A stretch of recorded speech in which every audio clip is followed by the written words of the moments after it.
A Minneapolis homeless shelter is now set to close. This comes months after a seven-figure grant to try to save and renovate the Agate shelter.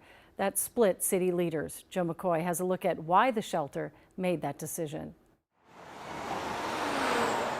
A last-ditch effort to save Agate Homeless Shelter in downtown Minneapolis has proven to not be enough. Through the committee process. In September, the Minneapolis City Council voted to allocate $1.5 million so the shelter could renovate and stay open.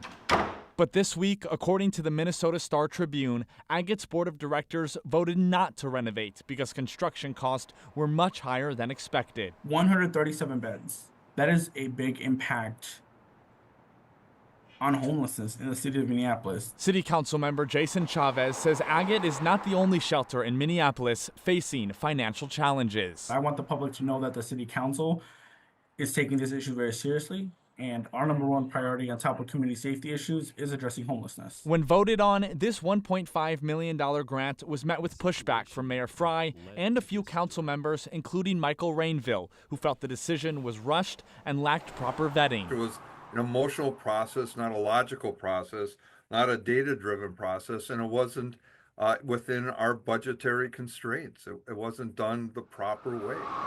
Agate has been closed since October. The $1.5 million was never sent to them and will go back to the city's general fund. Agate is currently building a new shelter in South Minneapolis that's expected to open next winter. We're in a mental health crisis, we're in a homeless crisis, we're in an addiction crisis, and the result of that is more and more homeless. We have to move forward, and now we have to use those dollars to address homelessness. The work isn't done. Agate declined to comment this evening. Mayor Jacob Frey released a statement calling Agate an invaluable partner. He went on to say that this result, quote, underscores the importance of ensuring any use of taxpayer dollars is carefully vetted and goes through a thorough and equitable city process, which the council refused to do.